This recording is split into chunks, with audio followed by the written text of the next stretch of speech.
time zone that is 6 hours east to another one that is 2 hours west. You'd have to change the whole thing. So they put up two teams, and one team went there to the World Championships, and then the other one was in Brazzaville, and they did win that title. The Malkia Strikers, that was the depth that we had, and now we are seeing a new team that has been named in preparation for the African Games that will be taking place from the 8th to the 23rd of March in Ghana. 3 cities will host that, with the primary host city being Accra, and remember that there are others that will be hosting that other event within that competition, the 13th African Games. And to talk about this, we've got the chair of the Beach Volleyball Commission of the Kenya Volleyball Federation, Moses Mbuthia. Thank you very much. Thank you. Thank you, sir. Yes. And let's just start with, the African Games. It was, I'll start with the case of Malkia Strikers. Yes. It was an odd one in Egypt last month when they traveled, and they played against Egypt 2 matches. Yes. You were with that contingent. And yes. What were the learning lessons from the 2-3-1 losses that the Malkia Strikers suffered at that point? I think from the onset, first, thank you, because you have a lot of history, very good history, talking about time zoning. I'm impressed. And to answer your question, it is true, we had our team leaving for Egypt, and I must say they did very well. We didn't have our professional volleyballers. They were not there because we deliberately skipped that with an intention of trying to weigh how the Egyptians are, because we knew very well we were only meeting one team for qualification, and that was Egypt. We didn't mind losing, but the idea was here, how can we do without the professionals in there? And so we are not even complaining about whatever happened there. So I think I even don't need to discuss more, because I would not like them to know our cards that we played. Okay, now what was the experience for these players who were called up for that squad, knowing that there was everyone? I think it's very easy for somebody to notice that the name Sharon Tebtumba is not there, but for the others who play outside, what were the experiences for them? One bad thing that you cannot, you cannot make a mistake in volleyball of replacing somebody in a position X. Because that person you're replacing may end up now clinching into that position and even edge out that other professional player that we're talking about. So I want to say that's the beauty of sports. Yes, those girls are equal to the task. In fact, some of them, to tell you the truth, one of these is a young girl from Kwadante High School, who is still in Form 4 now, Form 3. And so the replacement was quite in order, and they did very well, I must say. And despite the bad weather, the temperatures were very low. This is their winter. And the girls, I think that weather change, the climate or the weather change made a lot of difference. I should not be asking you that, because I teach geography. I should be telling you it was that drastic weather change. Well, you've got to say that the winter out there, and despite volleyball being played indoors, it can really be a huge, huge change of weather. And so far now, when you have the conversations and you assess, for example, the Egyptian team, because this was the Zone 5 qualifier, so 2 teams were to qualify, so Kenya and Egypt qualified. Yes. What is it that you've seen with the Egyptian side? Anytime you see Egyptians lobbying for hosting, they have something in store. They will never host a team there if they know they're not winning. These are people who have been in the helm in terms of management of volleyball for a very long time, more than 24 years. And I can tell you, even the last season, about 4 or 5 months ago, we had taken the male team for Olympic qualifier. Yes. And the venue again was in Egypt. And do you know what happened? You and I know what happened. Egyptians qualified for the Olympics. So I've said the Egyptians know when their team has come of age, and they'll always ask for hosting. So I want to say the team is good from Egypt, yes. Wahome, now we've seen these youngsters, Abdul Chir now, leading that squad together with Meli and under the leadership of Gideon Terus. Yes. They did win against Burundi. Egypt were the other side, but Kenya and Egypt did qualify for the African Games. Just what were the experiences for Wahome, and what growth are we seeing in the men's team? I think from the time in Memorial, you and I know that this team did very well in Maputo way back in 2011. Yes. And they were number 3 in Africa. And when again we went for All-African qualification in Rwanda for Congo-Brazzaville, the team was beaten by on one set by the Rwandese team, and they were being coached by Bitok then. So I wouldn't like to say that the men team, I mean the boys team is badly off. You may realize that even some of the top professionals were not there also. Yes, that was notable. The Camaras of this world, and those are the boys that we have in Tunisia and Oman. Even the captain himself, who also plays beach volleyball, he's in Saudi Arabia. So I want to say that they did their best, and it is still supposed to be an eye-opener, and we want to expose. Out in that team, we had 4 new young ones. And we were impressed at what they did. Let's talk about the upcoming players, because everyone says give them an opportunity to display what skills they have. Yes. And they will deliver something great for us. Just give us, from the Cairo experience of that event. Well, I want to say, like the first case now, we have that new Ribeiro. That young man did wonders. We had Juma. And Juma Motero and Hudson Kipchumba. Yes, Juma had a problem, and so when we replaced with Hudson, he did wonders in that country. Motero has been is a seasoned Ribeiro, but now the other young man did wonders, and I think that's what we are saying. The beauty of the game is bringing in a new player and even outshining the one who was there before. So in a short, in a nutshell, we are saying that change that is brought about by Coach Gideon Tarus is having a lot of impact, and I can only say we are aiming the sun, but we may end up in the moon. The moon is so close. If you're aiming for the sun, I hope you don't end up like Icarus, where the wax melts off as. I don't want to challenge you, Matters geography. I would rather stop there. No, you're a geography teacher, so you teach geography, so we know what that would be. Yes. But now looking at the African Games and the impact that it's going to have. Let's start number 1 with the Malkia strikers. Yes. I know Cameroon, they will be sending the squad, and there is a little background story. It's about the point collection for the Malkia strikers, such that by June it is basically stamped that they are headed to Paris. All African Games is normally the display of countries and stamping the authority. And I will tell you this, there are countries that take these games with a lot of person. And Kenya, we would like to be judged or be given, be called a second-class citizen. But that matters policy, I would rather leave it to the National Sports Council, who would come here and tell us their preparedness. Yes. And whichever team we are given to go for All African Games, I think the team will be good to go. Remember, it is during this time that we managed to clinch the silver medal for beach volleyball. Yes. And my guess is as good as yours. All African countries are, remember we have taken 1 year because the Ghanaians were not very ready. But now I'm told they are ready. And so the countries will be yearning to go. And we hope that our government does what is supposed to be done and make sure that the teams are in the camps and ready to go to Ghana. That's what I can say for now. Well, I can tell you that everyone's focused on that because, for example, he mentions about Ghana being prepared. Ghanaian athletes have been preparing for the African Games that they are hosting. They've been in camp since February, so they really know about it. Kenya hosted it way back in 1987, and the impact was felt.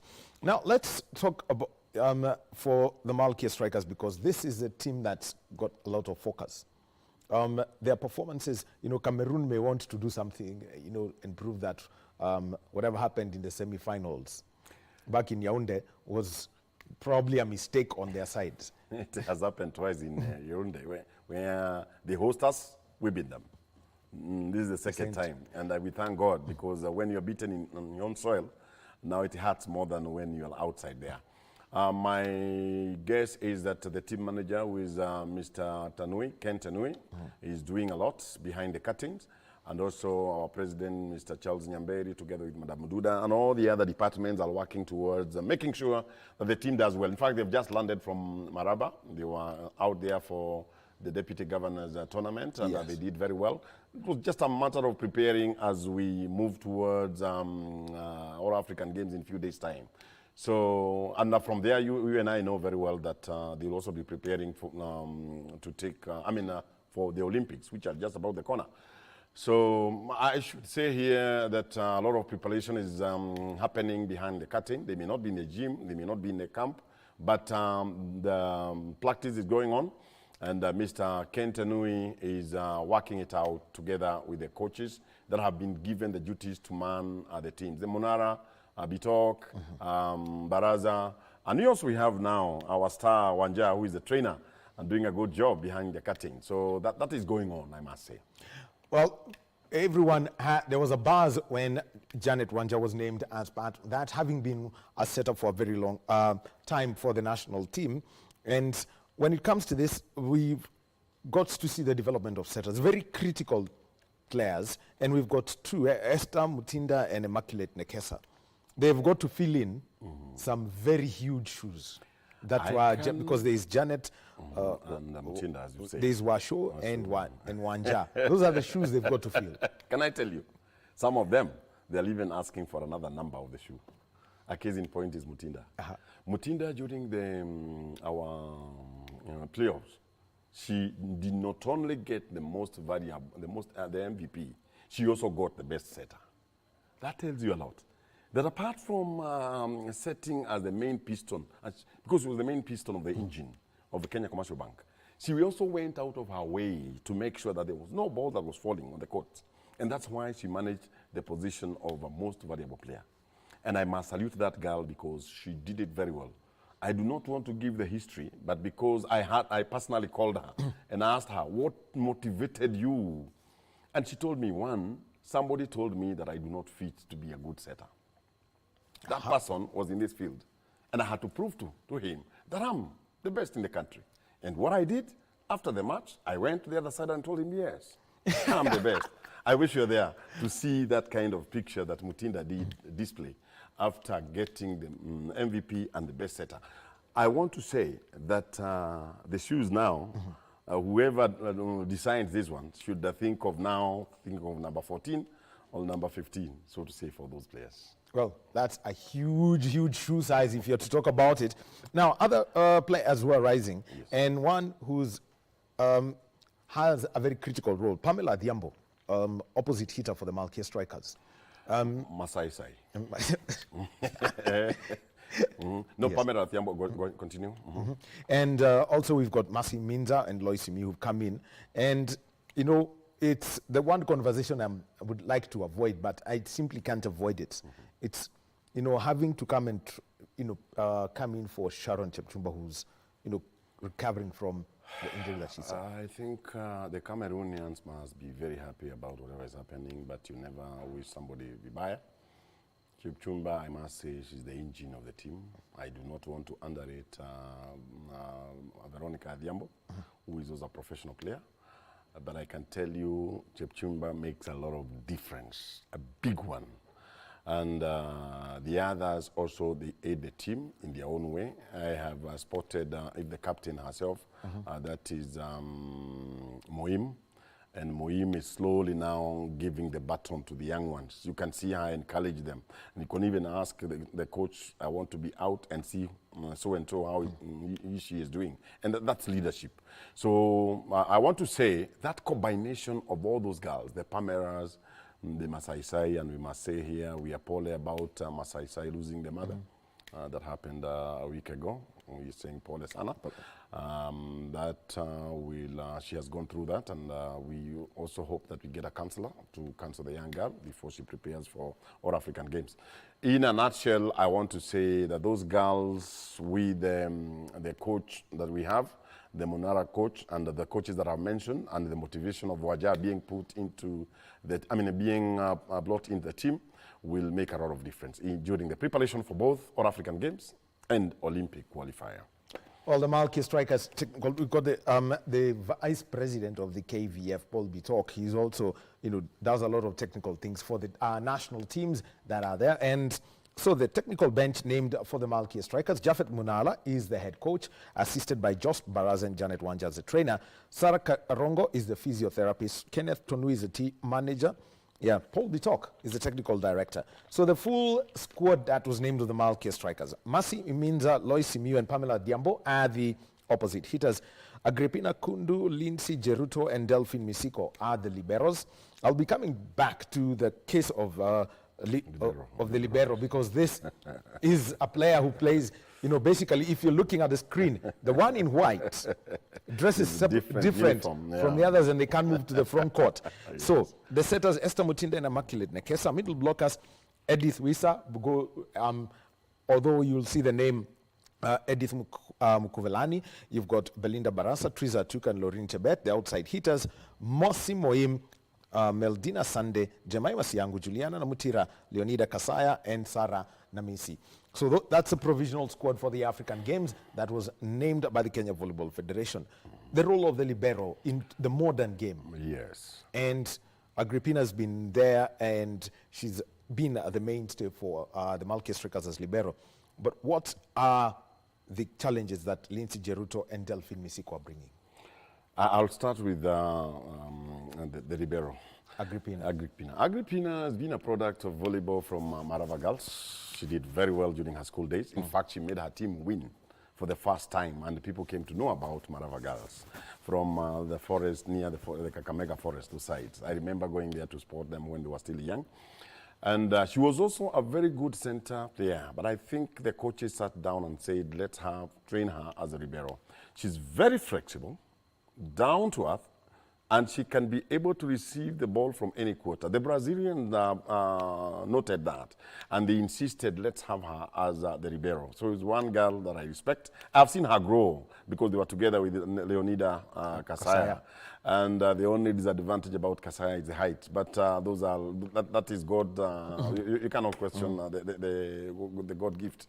And in a nutshell, we are saying the role of the libero aids a lot in matters reception. Because if you have a weak backcourt defense, the ball will never reach the setter. The Mutindas of this world will not be known if there is no good reception at the backcourt. Yes. And those girls normally assist a lot in the reception. Remember, even the jump service is also an attack by itself. And so if they attack and the liberos cannot be able to let the ball stand up high up for the setter to set that ball, now the team becomes very weak. You cannot also score points if you cannot have a good reception. So that, whatever is done by the liberos, basically that's why they, apart from that, they're supposed to help even in other areas. For example, the ball may close over the net, a second ball, and nobody's expecting.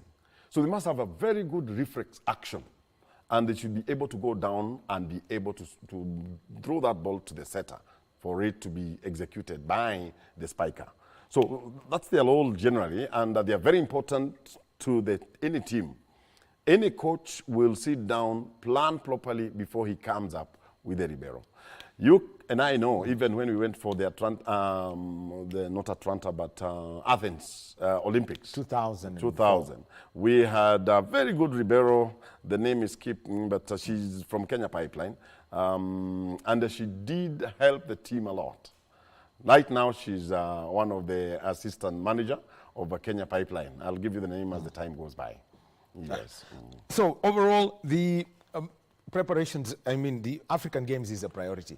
For the Malkia strikers, then, what would the ideal build-up be? We've seen the partnerships that you previously had, bringing in the Brazilian coaches, and how to engage them such that they rise to this level. Well, we have a new office now. That is the new KVF that did Uchaguzi in August. God helped us some of us to come back. And that's how now I've taken my new role as the chairman of the Beach Volleyball Commission, because that has to be selected by the executive. And the executive sat down. I do not want to say it on air here. And we were not very impressed by the Brazilians, because they wanted to take the whole technical bench and even team management. In Japan, even Bito could not sit on the bench. And we said, we are not going to be colonized. put me on this. And we said enough is enough. Because we have our Munaras, Barazas, Wanjas of this world. And we cannot have a foreigner come and take the role of a team manager who understands the chemistry and the psychomotor of these girls.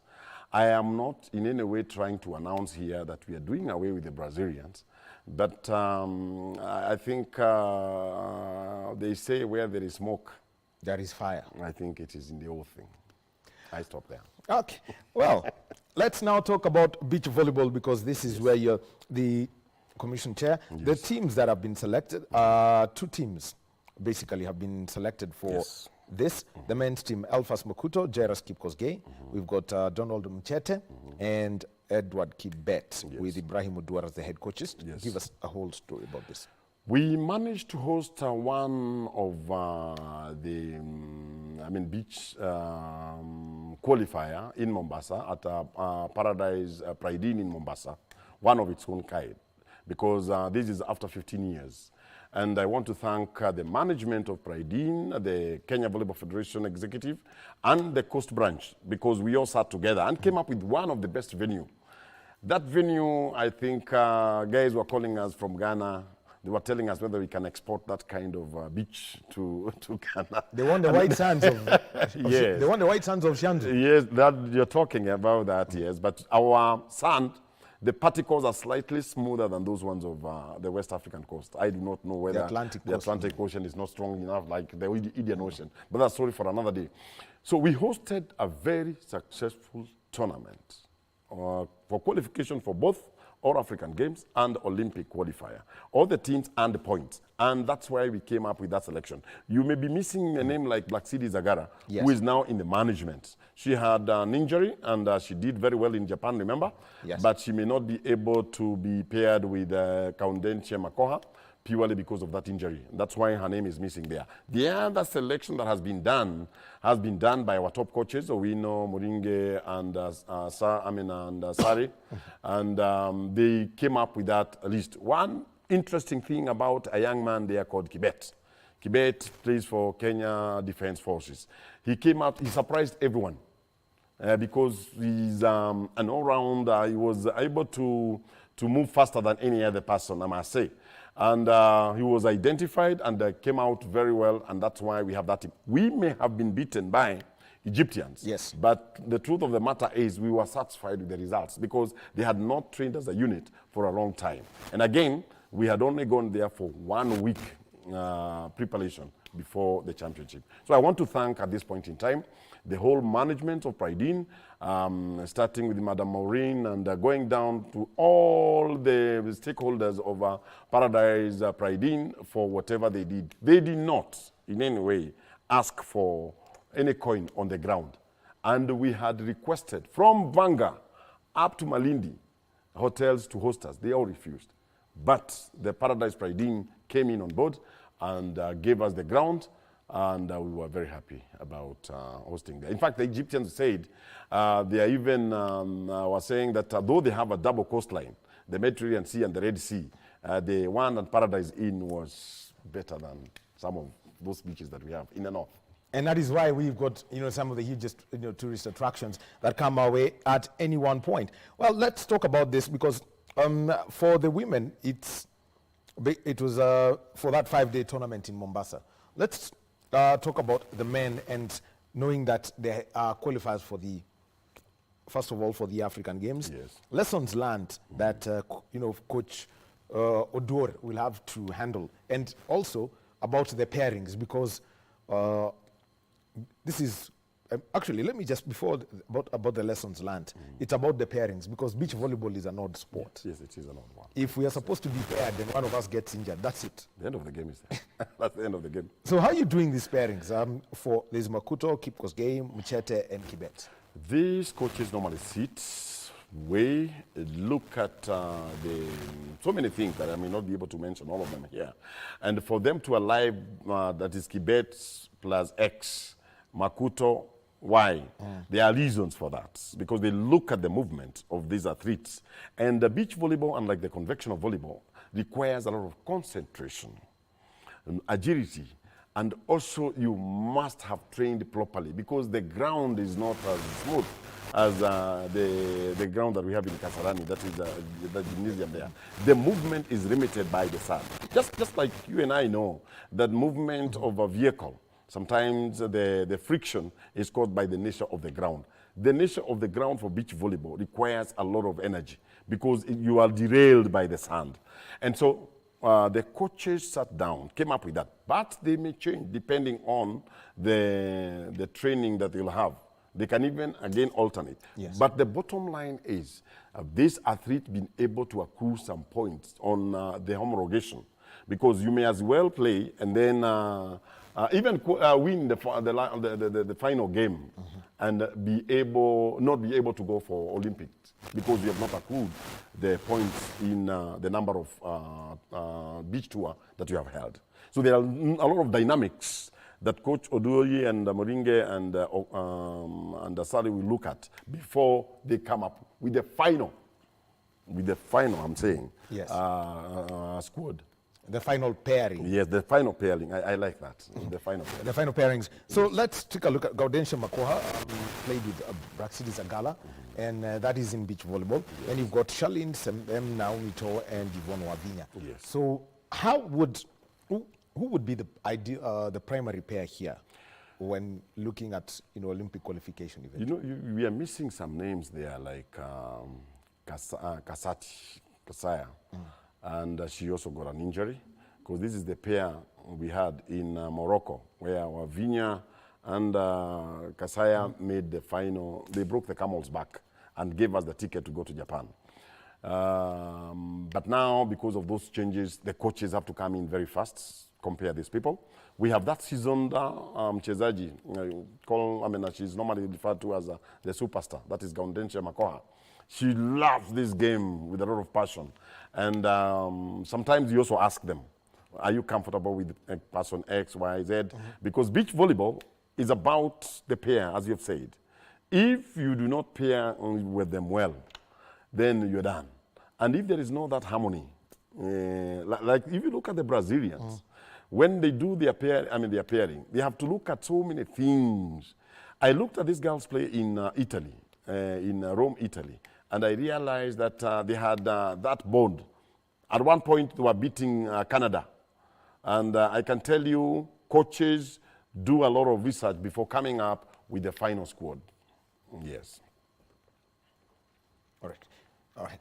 All right. So we are with Moses Mbude. He's the chair of the Beach Volleyball Commission, and Kenya preparing for the African Games that will be in Accra, Ghana. Now, right now, let's move over to Naivasha, where we have got the annual cabinet retreat that is taking place there. The cabinet meeting under the chairmanship of His Excellency the President, Dr. William Ruto. And so let us join our reporter, John Jacob Curia, who is out there to give us an update and just a feel of what is going on at the lakeside town.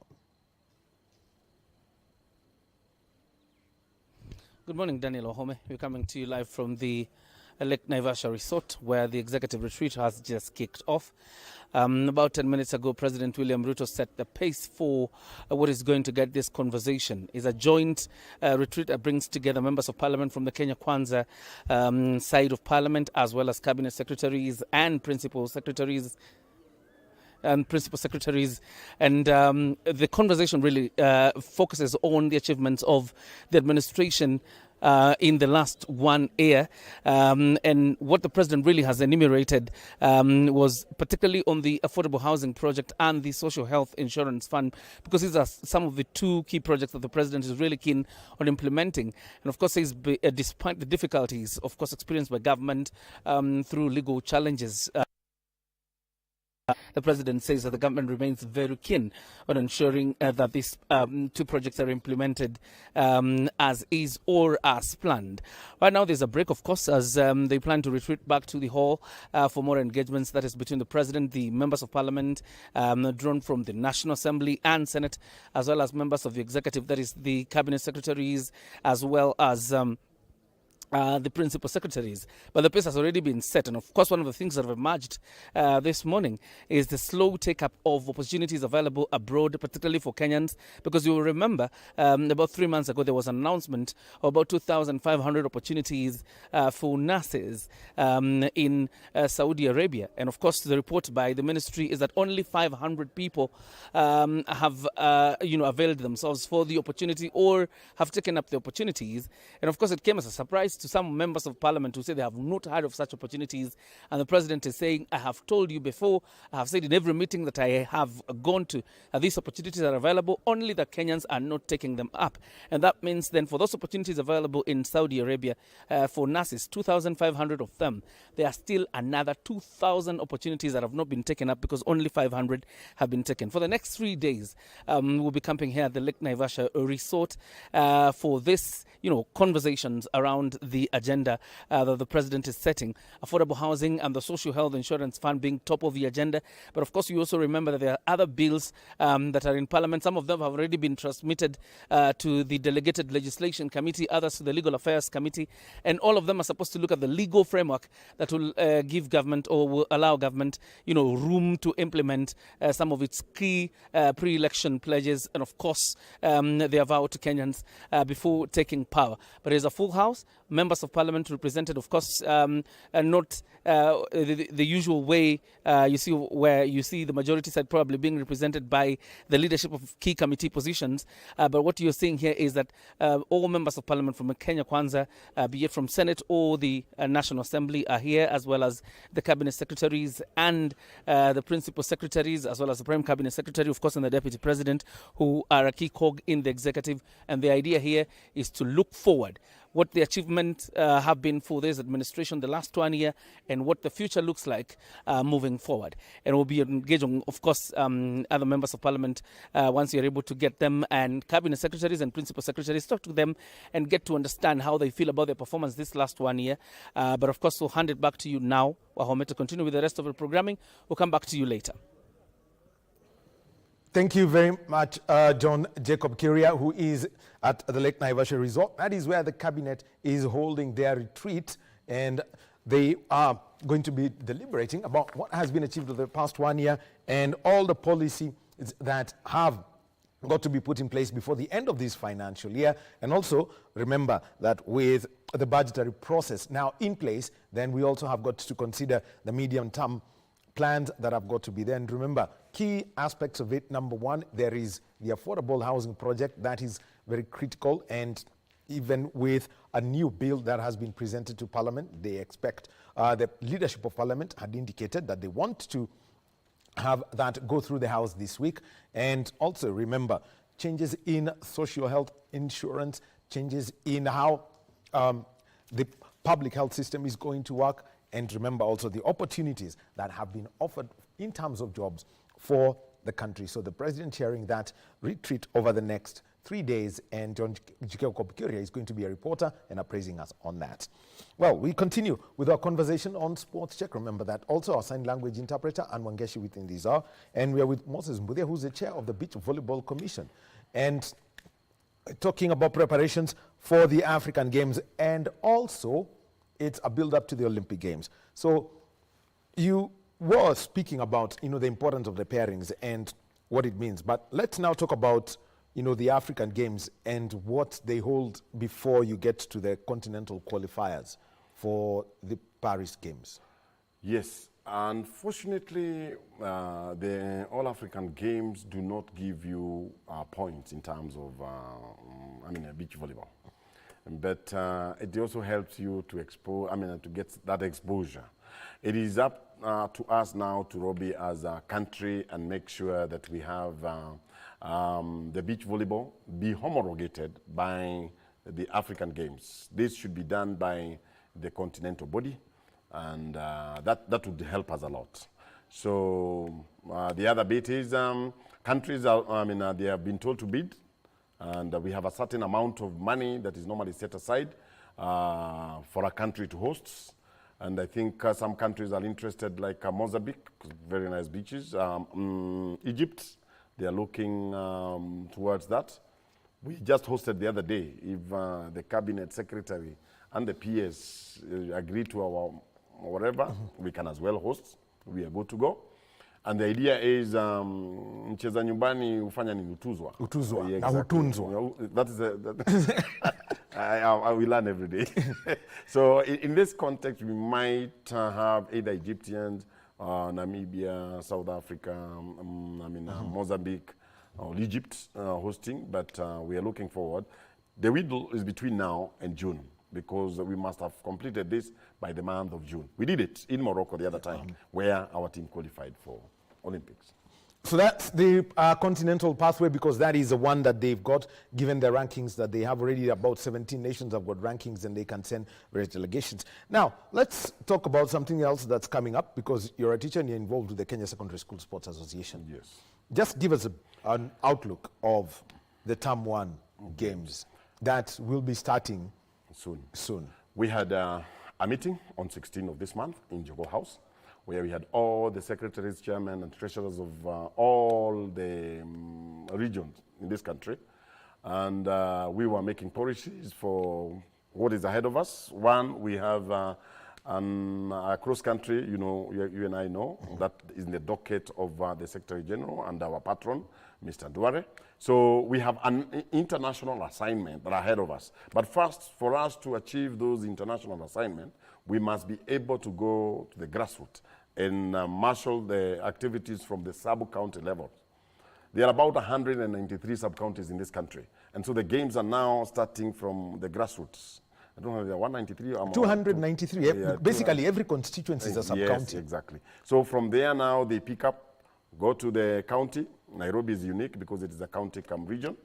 And we have 11 sub-counties.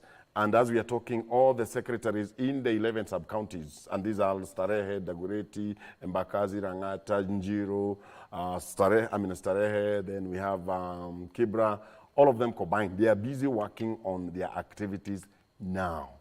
And ultimately, we shall have the Starehe sub-county hosting all the games. They will either agree whether it is Starehe Boys, Jamhuri, and Pumwani.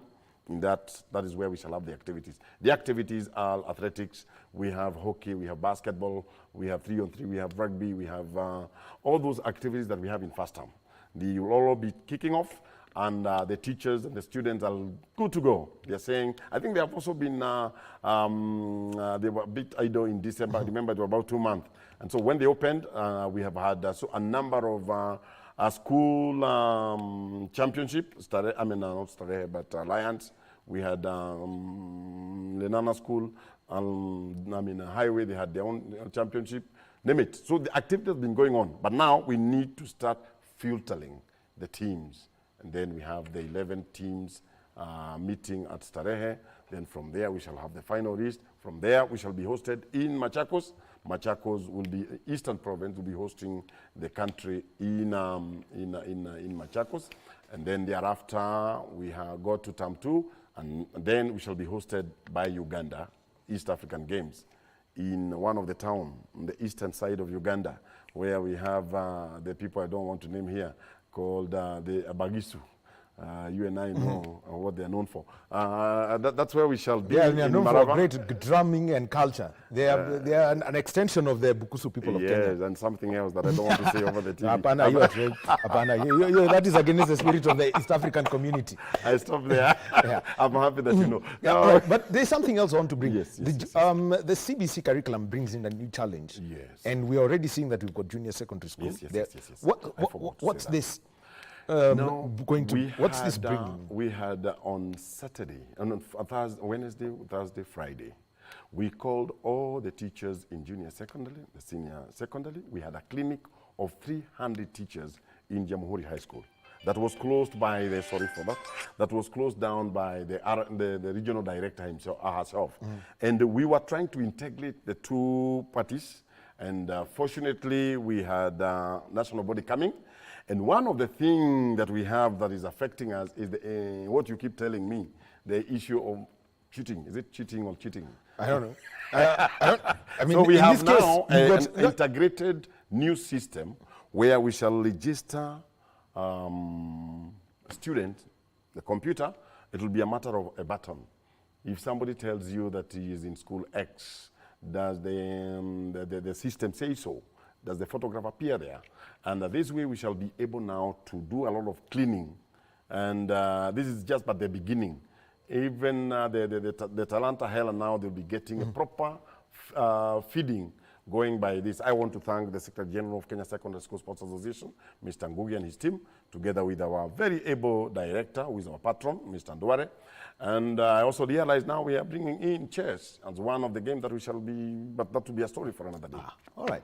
Thank you very much, Moses Mbwe. He is the chair of the Beach Volleyball Commission. And remember, the school games are coming. The excitement that we saw last year, we want to see it grow into the year 2024. Thank you very much. Thank you. Well, we'll be taking a short break, and when we come back, let's have a conversation about going green through sports, and we'll have John Ireri, who's a co-founder of the Rausha Kipaji Cup, coming up after this break.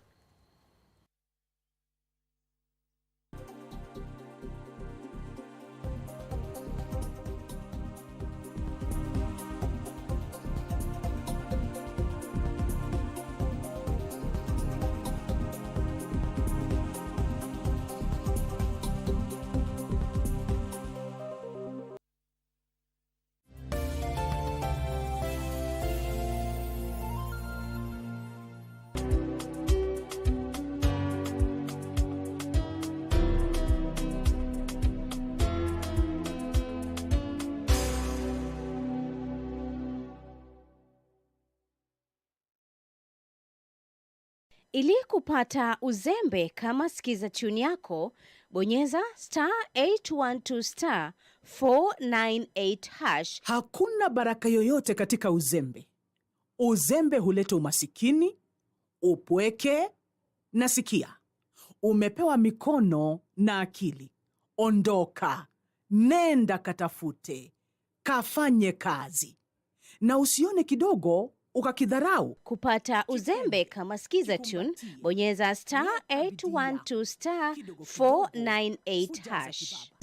*812 *498#.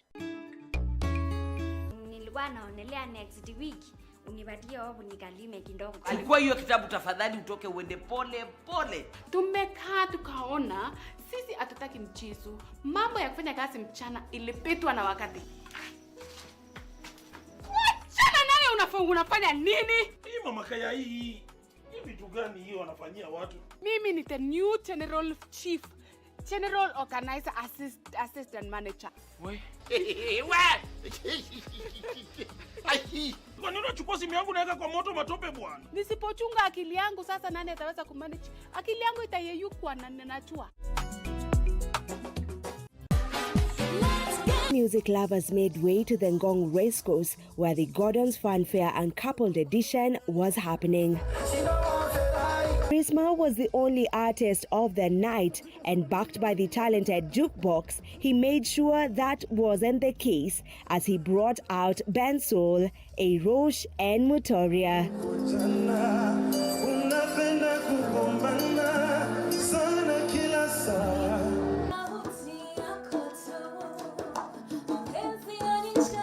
Music is in me. I never knew that it was in me, really, because my dad was a DJ. And he used to mix a lot of African or folk music, traditional music. I think subconsciously I picked it up, really without knowing. So when I joined vocal and then I had people playing almost the same music, I was like, this is really something that I would love to do.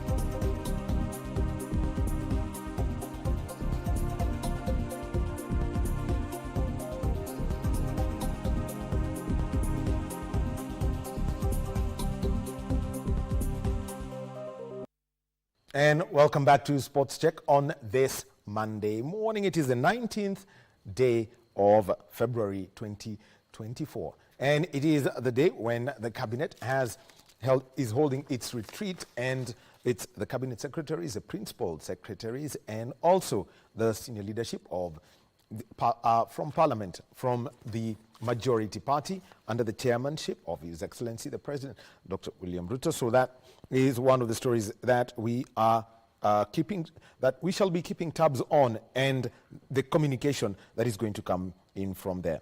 And also now, we are having a moment where the Harambee Sacco is hosting their annual general meeting, and this is happening in Nairobi, and the Commissioner for Cooperatives, David Obonyo, is representing the Cabinet Secretary. So that is going on right now. Fred Moki is our reporter at that event.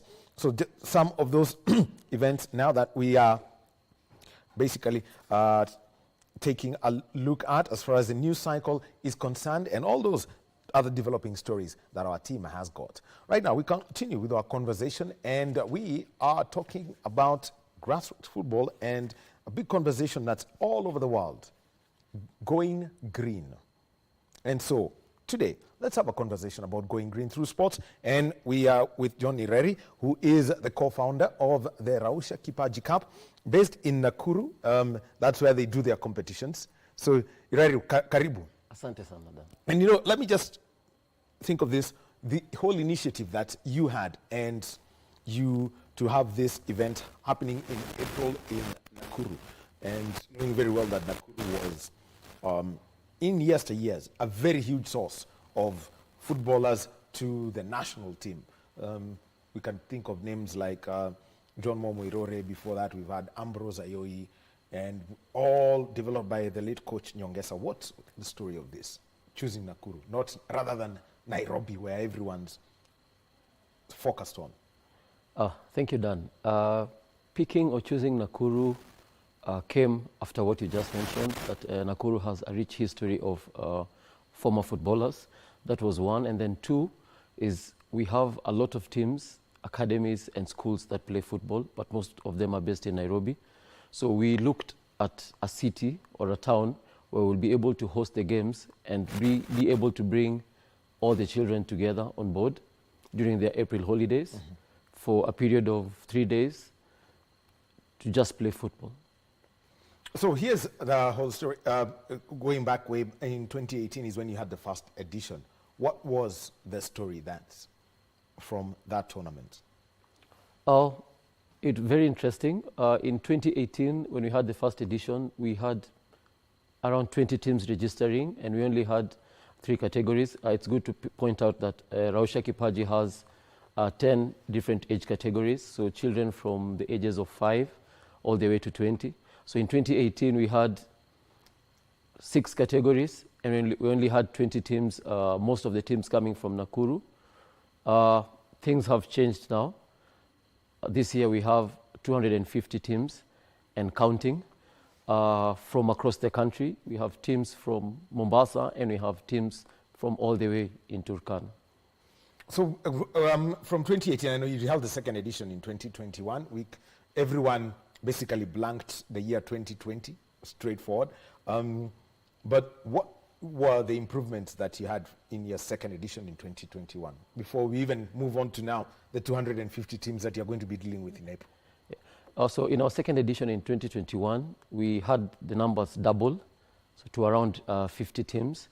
But some of the categories we were not able to raise the numbers.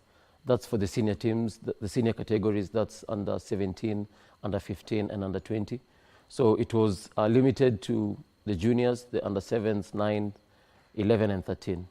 Yeah, so there was a slight improvement from 2018 in 2021. 2022 and 2023, what's the big stories from there? You know, despite the growth, and at the end of it all, you say this player is probably, there's one we've identified, say at the under 18, who may have been picked by a club, either in the NSL or even in the FKF Premier League. Yeah, so in 2023, we partnered with Kenya Academy of Sports and the Ministry of Youth Affairs. And through that, they had sent scouts to come and scout the players playing in the tournament. We have 2 that were picked to go to the national camp, the Talanta Hela.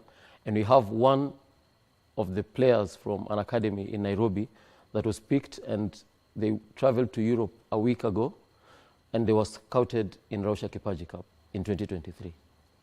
So the story of this one who's been picked up and given an opportunity in Europe, that's the one player that everyone would like, because it's Europe has got a whole different culture when it comes to football. How do you manage the scouting and also ensure that it is, at the end of it all, it is fair even to this athlete who is picked? So what we did is, after they were recruited by the Kenya Academy of Sports, they made contact with the team where he was playing for. The initiative came from the club where he was playing, because he's 19, and it's through his club that he got this opportunity to play in Europe. All right, so Irari, now let's talk about the different age categories that you do before we get into delving about how you're going to go green with this tournament. 250 teams. Just take us through the age grades. You say there's from the age of 5 and the 10 categories. Just take us through each of them and how each is managed. So in 2024, we have 10 categories. So the first category is under 7, under 9, under 11. So the first is under 7. How do you manage these ones? Because they want to play for fun. They don't want a lot of complications around this. Yes, so it's interesting for them. First of all, the field dimensions are not what we are used to. It's a small dimension. For them, when What's they the size of the pitch? Because you mentioned it. 40 by 20 meters. That's the size of the field. And for them to make it more interesting, we don't have goalkeepers. So we just have small goals so that they're able to score. You realize at their age, they still don't know all the rules about football. And once you have them standing in goal... Yes, so interesting also in 2018, when we had our first edition, so one of the teams was leading, and so the coach decided to change the tactics, and he had 2 of them standing in goal, and there's no way the opponent would have scored. So we realized for the young ones, for the 7s, it's not about competition. Like you mentioned, it's about having fun for them. So we introduced this aspect of them playing without a goalkeeper at that time, and we were able to see goals, because again, football is about scoring goals. But in this year's edition, we're making it a bit different. So we'll have the sizes of the goals a bit bigger, and then now introduce the goalkeepers. Oh, very interesting. We know who used to be the goalkeeper if you go back in time. Now, the under-9s is the next group. Tell us about this one. The under-9s is where we have most of the academies and teams registering in the country. So out of the 250 we have this year, 58 are under-9s. So we place them in groups of 4 teams. You have a question? Yeah, okay, just continue. Yeah, we place them in groups of 4 teams per group. And then, so this goes across the board in all the age categories. So number 1 and 2 proceed to play in the main cup, and number 3 and 4 go to play in the plate cup. So we've customized the tournament and the format of how they play, so that they're able to play for the 4 days that they're in Nakuru. 58 teams, how do you accommodate them, the grounds that are going to be used? So we are privileged to have partnered with Nakuru Boys High School and Girls High School, which are situated in the same compound. We have 8 football fields, full fields. So for the under-9s, they use a quarter of a normal football field. So once we have 1 full pitch, that's 4 fields for the under-9s. So that is enough, considering the number of days that they'll be there. Yeah. Because this is where I want to come, make sure, going green through sports is, I can already visualize where those grounds are, the Nakuru High School grounds. Then how do you, maintain them such that they're green and also they don't suffer damage from 4 days of heavy football? Mostly in April, it's raining in Nakuru. So what we usually struggle with mostly is the muddy surface. But again, with the school and the caretakers, and we also have volunteers that come to help us, is to ensure that after every day of football, the fields are mowed well. If we have any litters, plastics, or any metal things that have been left on the field, is to ensure that they've been taken out before the events of the next day. Which is where I want to come in, because you've mentioned about one of the things that you want to do is the strict use of waste management. How do you manage this? I have seen after a school games event, that school, I mean, nobody seems to. People just litter everything. How are you pushing this communication to these youngsters who are participating? So we have communicated with the teams. We've communicated with the directors of the teams and the principals and teachers in the schools. And we have set up points within the fields where the litter will be collected or is collected during the tournament. And we are in talks with a company in Nakuru that does recycling of plastics, so that once the tournament is over in the evening, they're able to come to the field, pick up the plastics, and go and do the recycling. How do you engage these youngsters so that they do learn that littering is wrong? Because that has always been one of the biggest challenges anywhere. People seem, how would I describe it? People do not have the sense of responsibility about the environment, even in sporting, ordinary sporting venues. So before the tournament, we get a privilege to visit every team that is participating in the tournament. As we go through, we take them through the rules and the regulations for the tournament. And it's in this setup that we are able to address this with them, just to encourage them to try and be green in the games. So a case and example is the use of plastic bottles. So what we do is we advocate for them to carry water cans, probably from their hotels. So everyone has a metal bottle where they carry their water during the day, and they don't have to use the recycled plastic. Now, there is that, but then there's something else that I have seen that you do. During the minimal use of fossil fuel and electricity. How do you get these teams now, for example, to go to Nakuru High School, knowing where it is? How do you encourage, teams to play along with this rule? So what we've done in this year's edition is we've tried to go paperless. And so what we do is all our communication is done, most of it is done electronically. So we don't have to, for example, if it's the use of electricity, we don't have to have a PA in all the fields that we have. All our communication is done through our website and our social media pages. So in this way, we minimize the amount of electricity that is used on the day, because most of it is used for the announcements and the entertainment. So what we've done this year is, instead of using the electricity, we have a van that does it. Again, it still gives emissions, yeah, but at a lower level. Okay, yes. So how does this van work? So such that you have very little emissions around your playing zone. It's the van it's customized in a way that the emissions that it gives, because most of the time it's off, so it's just the sound that is on. So it's powered in a way that the energy that it uses is minimal. Yes. So how do you make these announcements? I'm just trying to think of a sporting tournament of this nature without a PA system. Oh yeah, so like I mentioned, we have developed an app through one of our partners, Ticini Sports. So and with this app, all the directors and the leaders of the teams get to download this app, and all our communication is done through this app.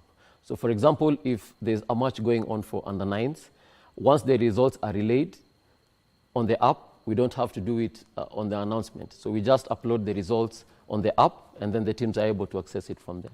All right, so what I'm trying to get the gist of is, how do you keep the excitement going? Because with these youngsters, number one, noise is an integral part of their life. They'll want the music loud. They'll want the music fast. So how do you then engage them eventually? For the music and the entertainment, we have breaks in between. That's where some music is played. I'll share with you some videos of what we had last year. Some very nice dances from the boys and girls there. But what we do is we have those breaks where we get to have like 10, 15 minutes of entertainment, and then the music goes down, and then they're able to concentrate on the game.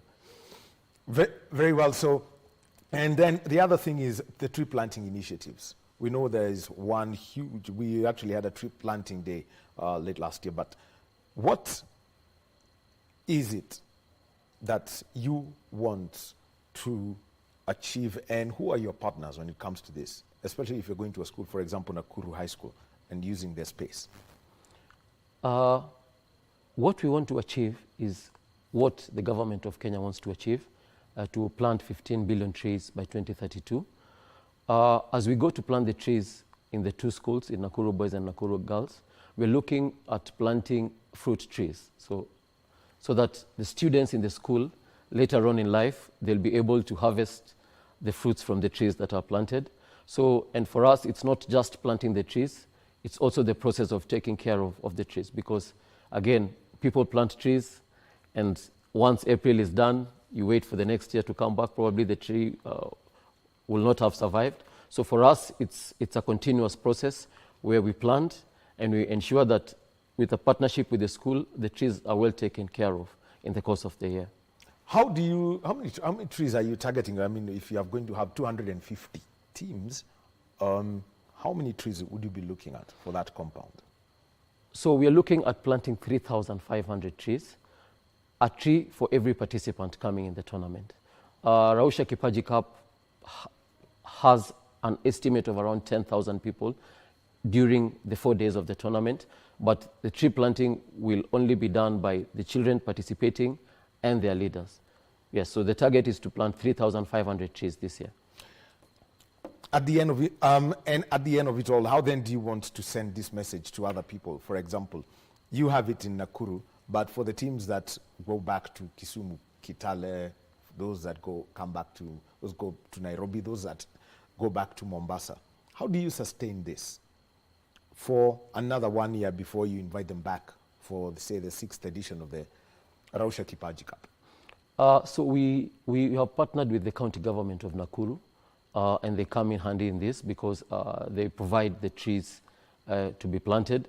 And now the process of taking care of the trees that have been planted by these teams goes back to the school and the county government to ensure that the survival rate is at its best. For the teams that are outside Nakuru, which most of the teams are not from Nakuru, is just to ensure that once in a while, the ones that are available get to visit the school and just ensure that the growing is going on well. And what about sending the message to other? I mean, they will have fun in Nakuru. They will say, yes, we went to Nakuru, had fun, played the football. But what about this message of greening? How do you want it to go to other places where the participating teams are? If a team comes from Mombasa, what message would you want them to go do?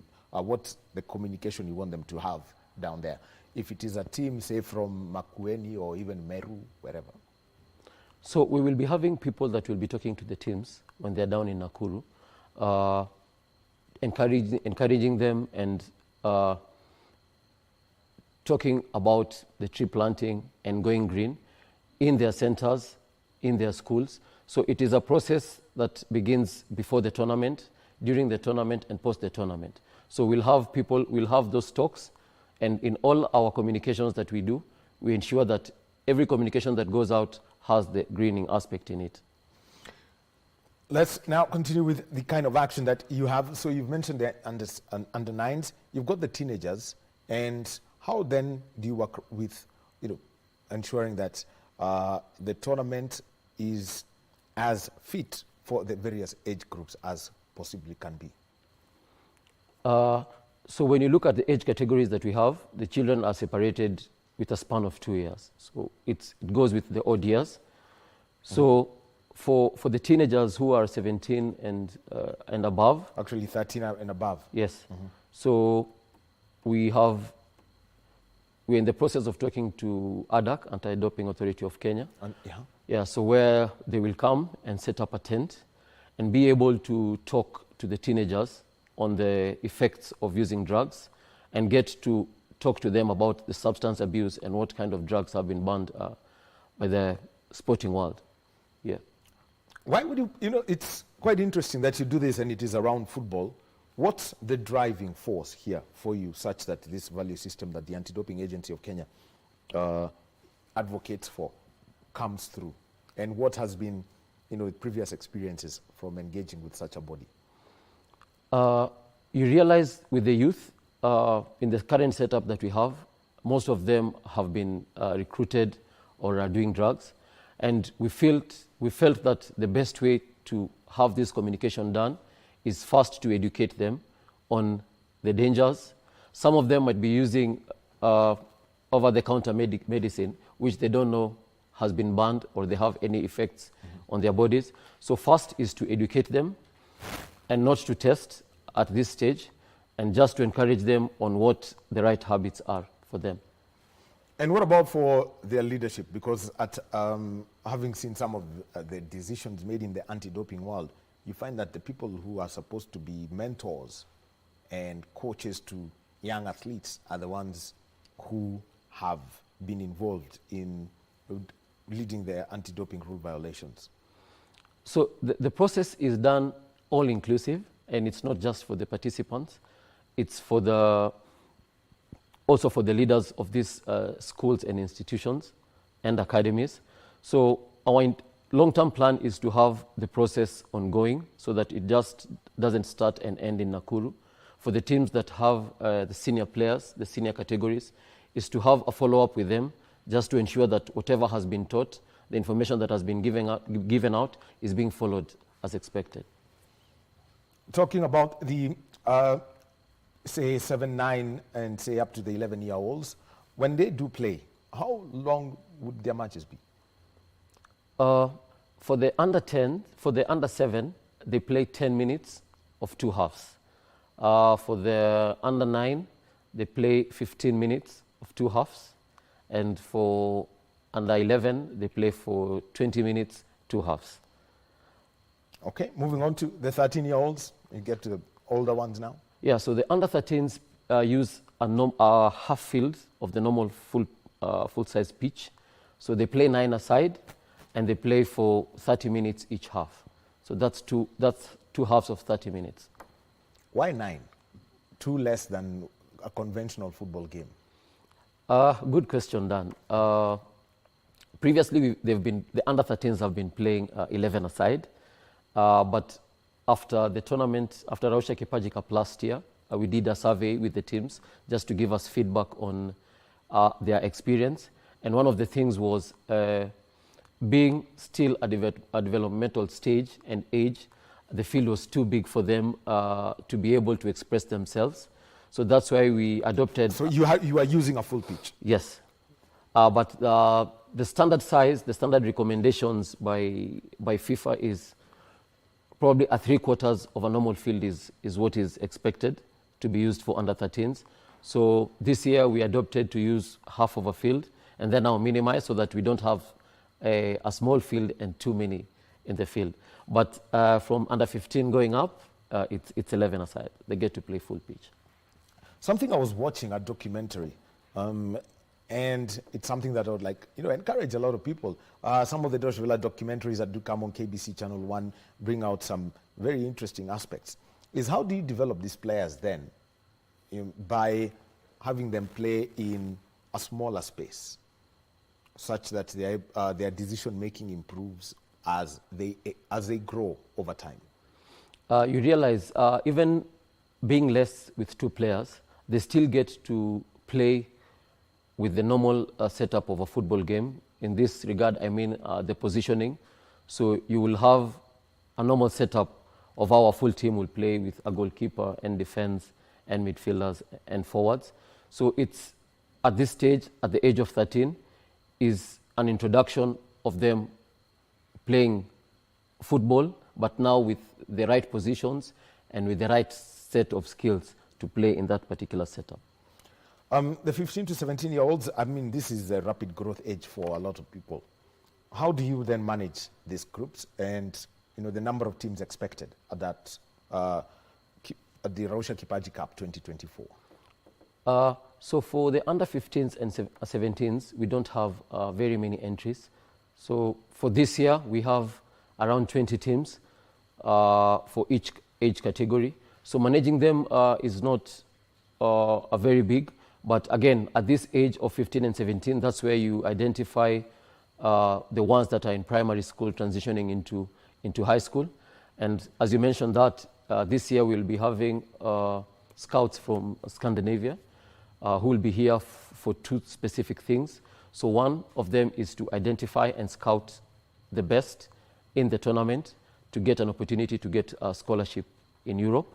That's for the under 15 and 17. And then for the under 20, a second group of scouts will be here, and that is to recruit specifically for professional and semi-professional football in Europe.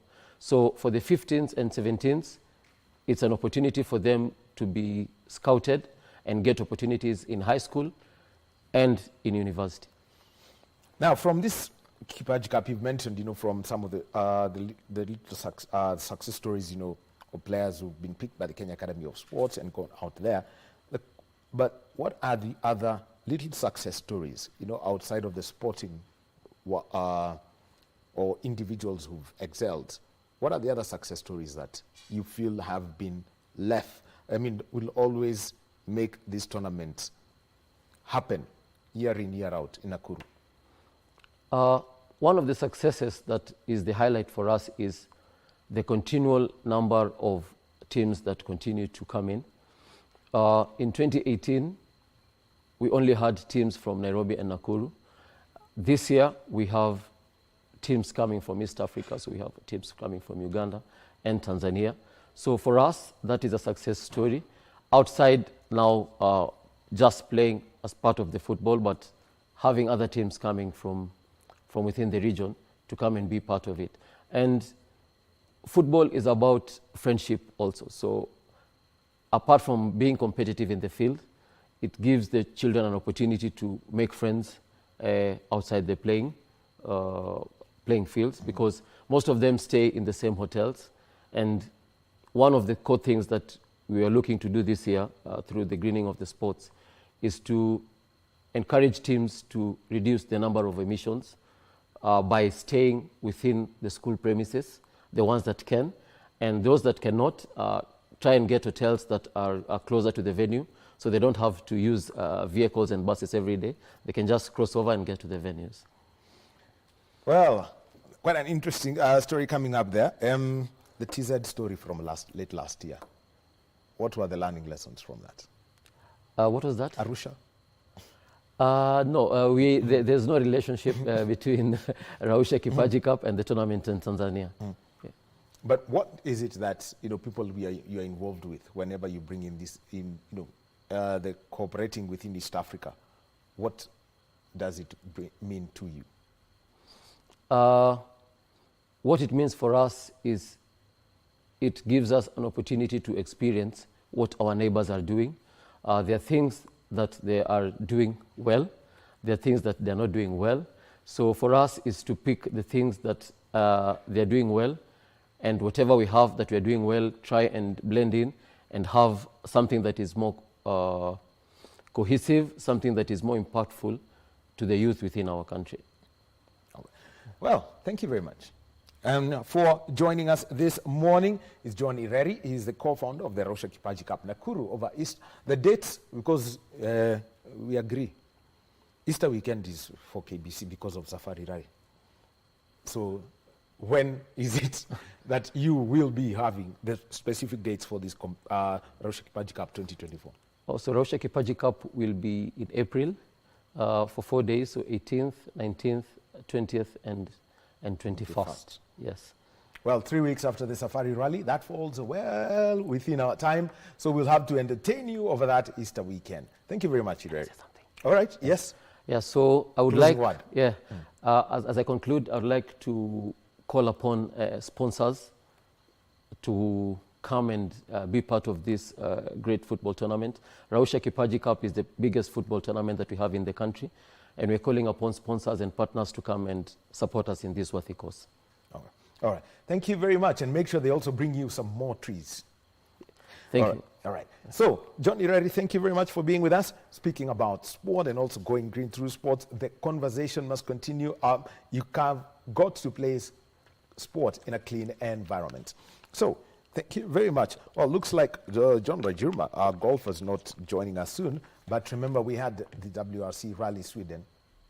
And we shall be giving you the second part of the highlights of Rally Sweden. What did happen on Friday? A day that was full of drama in the ice and snow of Northern Europe. Let's get to watch that part.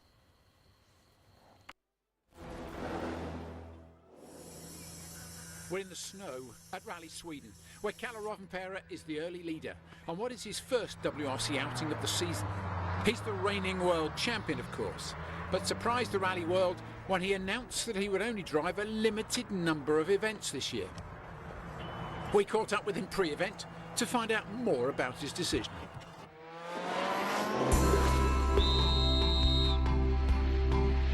Plan is to have a bit of breathing room this year and to come back full time next year. It was quite nice to see that there was a lot of support. Also the other side, like always, some people are against it or thinking or asking why you do stuff.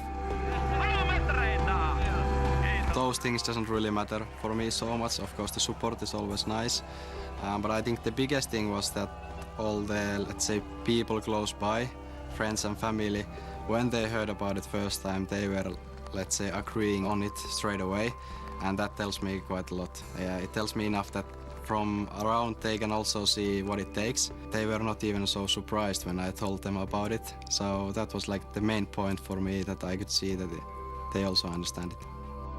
I think there is many reasons behind it, but I think it's overall just having been in a rally for a long time, even though I'm really young, but it feels longer because it has been my whole life, let's say, what I can remember. I've been driving rally, and already from 2016, let's say, full seasons in many championships, so it has been busy, and all the, let's say, energy and time and all the efforts have always been going straight into rally. So I just felt I want to have some more time and energy to do other things, to recharge my, let's say, batteries and my feeling for the rally also, that I can experience other stuff what I want to try and have more time for that. For sure you miss a lot of things when you have schedules like that and going around the world. I think I just missed more like your own time, when you can choose what you can do and you don't need to be always so busy with rallying and focusing already on the next thing. When you get back to home, you're already thinking about the next time you leave, and this is something what I wanted to take a bit of time out. Some time ago I was at home, and first time ever I actually was speaking to my friend that I don't have anything to do, and that was the best part about it. So I didn't have a schedule where to be every day, and that was nice. So we can expect a fully refreshed Kalle, challenging to regain his title when he returns full-time in 2025. And current form suggests he and co-driver Jonna Hautinen have lost none of their edge as they prepare for stage 3.